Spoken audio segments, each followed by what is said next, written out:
Welcome to Suzanne's studio. I'm Suzanne Barnett, your host. Tonight, I am presenting a big, hot mama. Her name is Rosemarie Van Camp. Now, a woman who has had a rich, successful life and adventurous. Rosemarie, you were an actor, a producer, a TV anchor and personality, and talk show host. You were the first female news anchor in Wheeling, West Virginia, and also in Boston, Massachusetts. What can I say? Welcome. Thank you, Suzanne. I'm so glad. A bit of an exaggeration, but I'll take it. I'm so glad you're here, and you're so famous. You're still famous. I know, you don't believe it, but you are. No. And wait till the audience hears your story. Now, first of all, in college, did you major in TV and radio and acting? No.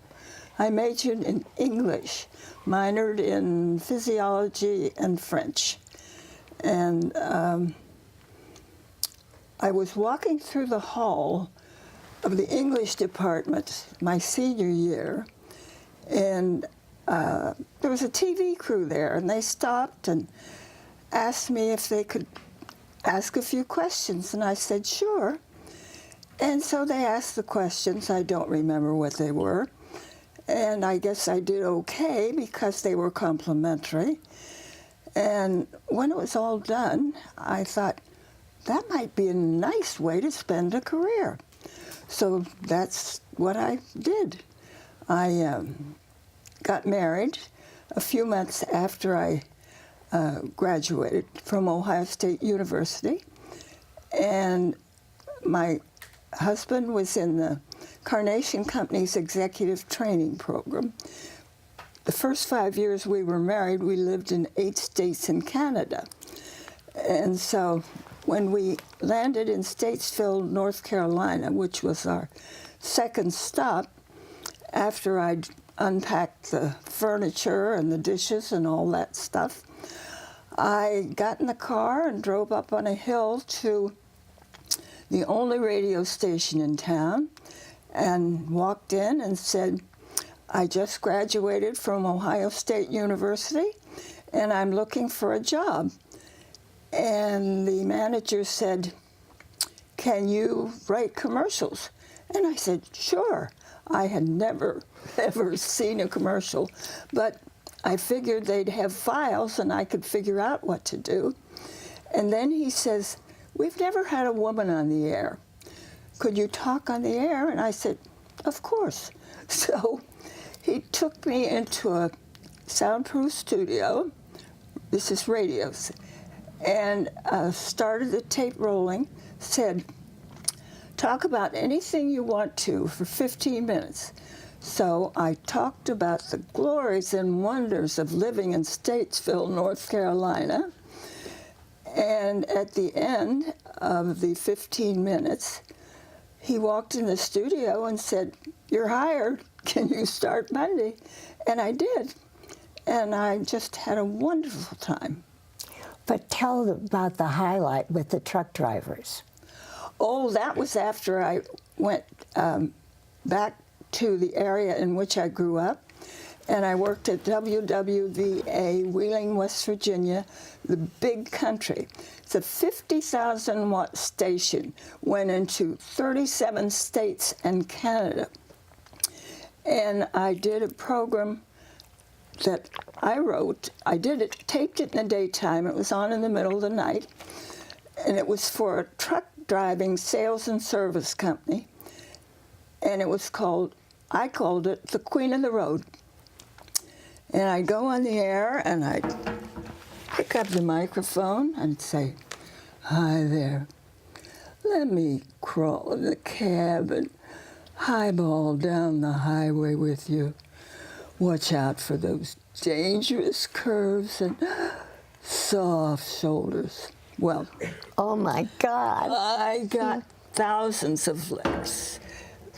we were on the 10th floor of the building. Yeah. And the mailman had a dolly with bags and bags of mail for me. I got admiration letters, I got love letters, proposals of marriage, and one person, a man from Baltimore, wrote to me. I got 5 or 6 letters a day from him, handwritten, talking about how much he loved me, how much he was going to do for me. And he went on, and one day, after months of this, I got a letter from him that said, I finally arranged to come see you, my darling. I can't wait to see you and take you in my arms. I'll be doing that just as soon as I get out of this hospital. Oh my! Well, it could have been dangerous. Well, yeah, but it wasn't.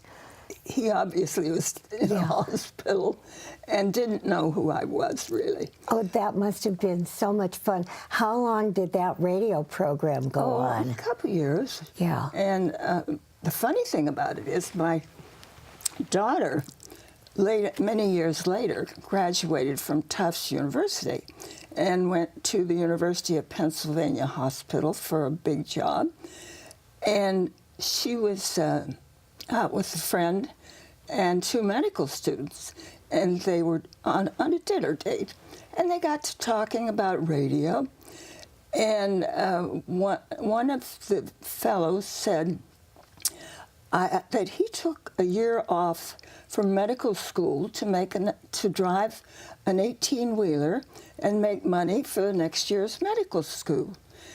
And he said, I heard this voice on the air every night in the middle of the night, and I fell in love with it, so much so that I wrote her a proposal of marriage. And my daughter said, what was her name?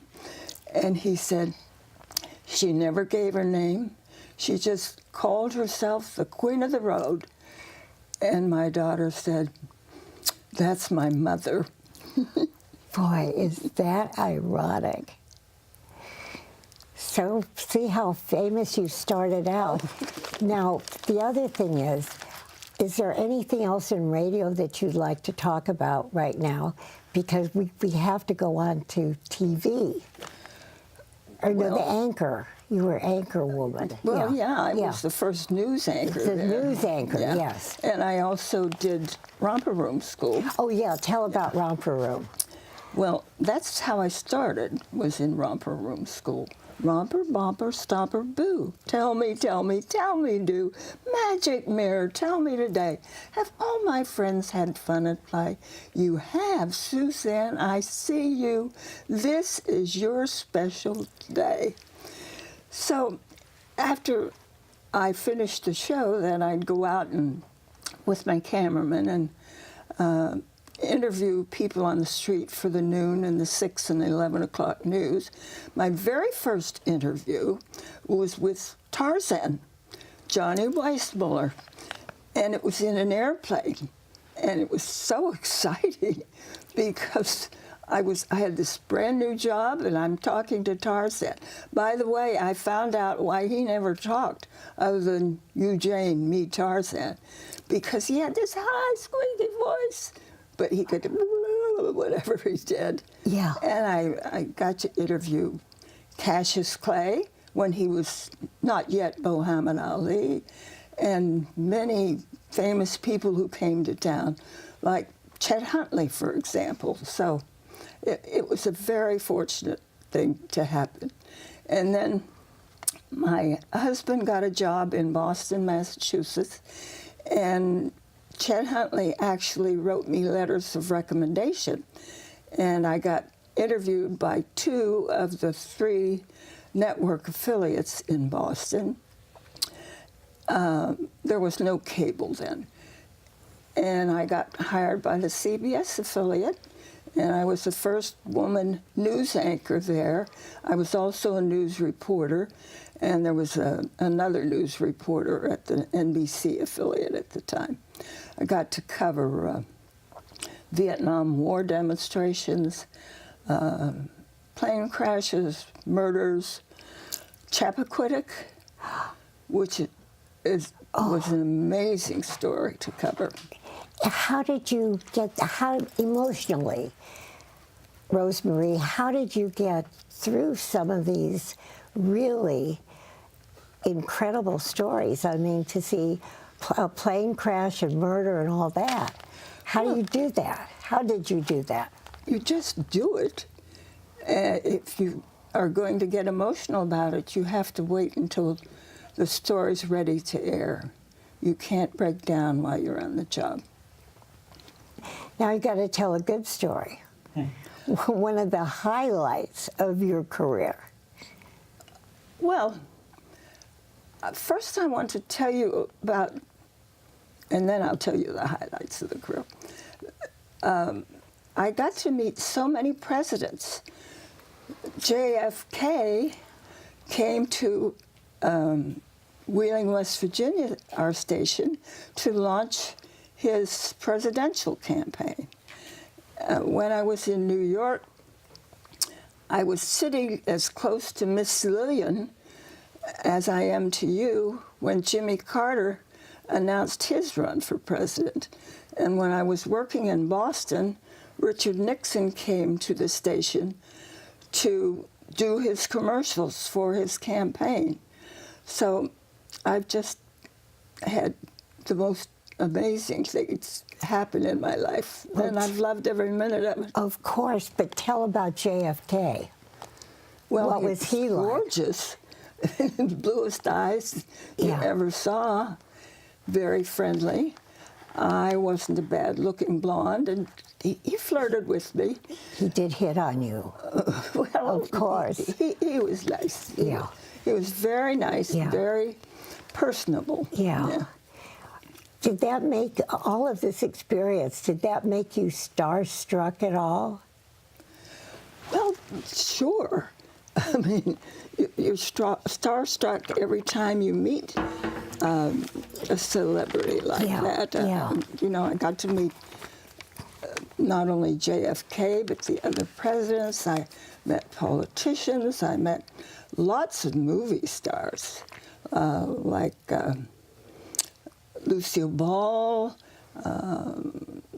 and Chet Huntley. Well, he's news, not movie, but I've forgotten so many. Steven Tyler and Ted Koppel. He was television, but tell about the salary. Oh, we're showing the pictures. Oh, okay. Yeah. When I was back in Wheeling, West Virginia, I was making $85 a week. And I found out that the male newscasters were making $150 a week. So I went to the news director and said, Dale, I think I need a raise. And he said, why do you need a raise?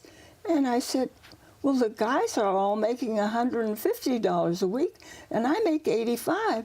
And he said, you don't need a raise. And I said, why? And he said, because you're married. The terrible thing is I accepted it, but that's the way things were back in those days. Yeah, what would have happened if you said, that doesn't matter? If I'd said it doesn't matter? Yeah, if you had told him, if you had confronted him about that. I did. That's what. No, but I mean, you didn't insist. I mean, you accepted what he said. He may have let me go. Yeah. Yeah, it's as simple as that. Things haven't changed that much, have they? Well, they've changed a lot. But women, of course, still don't make as much as men do for the same job. But I think we're working on it, and I think we've come a long way, baby. I'll say. Yeah. I'll say. Okay, the next huge event is the aquarium show. What was that about? Oh, that was in my very first television job. It was doing a talk show, had 3 guests, don't know what the subject was. And we were sitting in the studio the three guests and I, and there was a big aquarium with lots of exotic fish in it. And you know, the lights, especially at that time, were very, very hot. And all of a sudden, while we're doing the show, the aquarium burst and all the fish were flopping all over the floor. And it's live, so we just went on with the show, pretended that those fish weren't all over the floor. But there were so many funny things that happened in my career. What else? It's just one. What else funny? I think probably back when I was still doing radio, and the other announcers, while I would be on the air doing a story about cooking and have people send recipes in, the other announcers would come in, and nobody could see us, and they'd start reading terrible things into my ears. So things that I'm not going to repeat on your show. Oh, okay. But it happened. Okay. Do you have any regrets in your life? In my career? In your career? Oh, yes, I have one.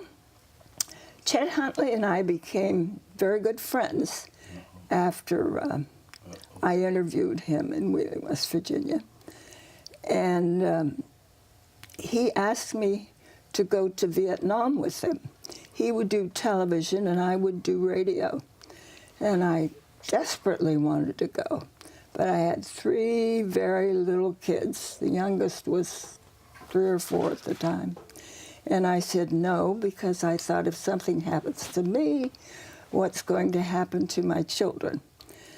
Nothing would happen because I would have not been up in the front lines.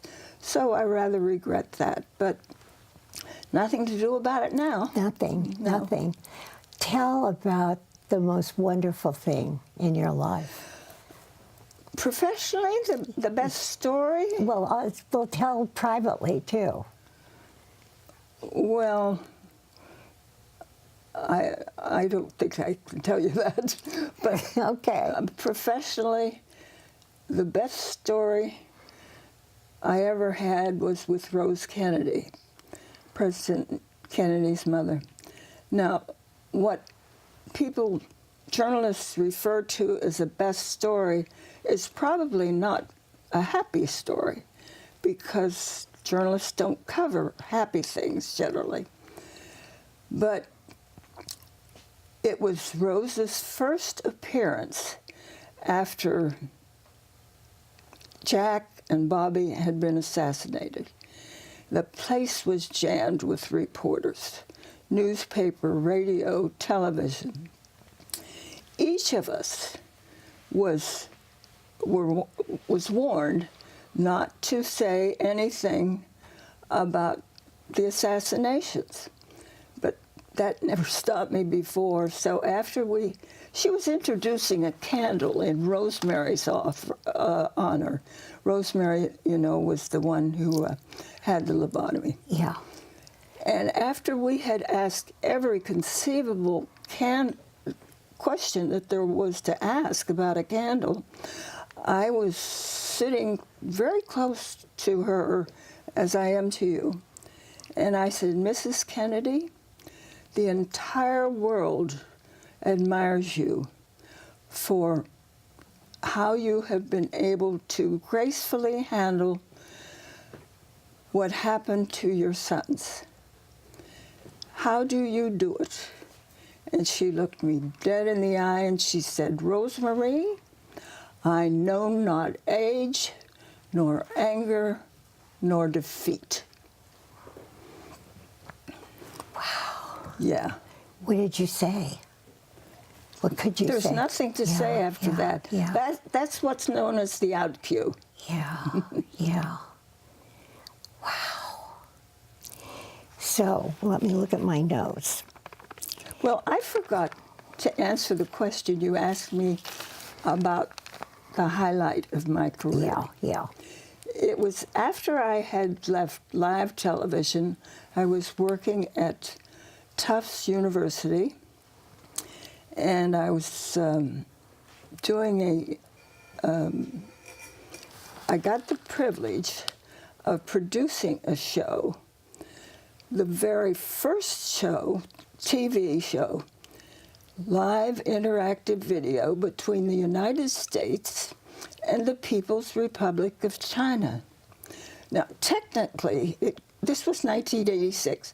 Technically, it could have been done, but politically, it couldn't.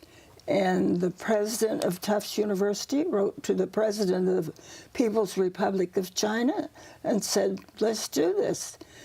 And he assigned me to produce it, and I had to orchestrate not only the cameras and the everything else technical on both sides, but the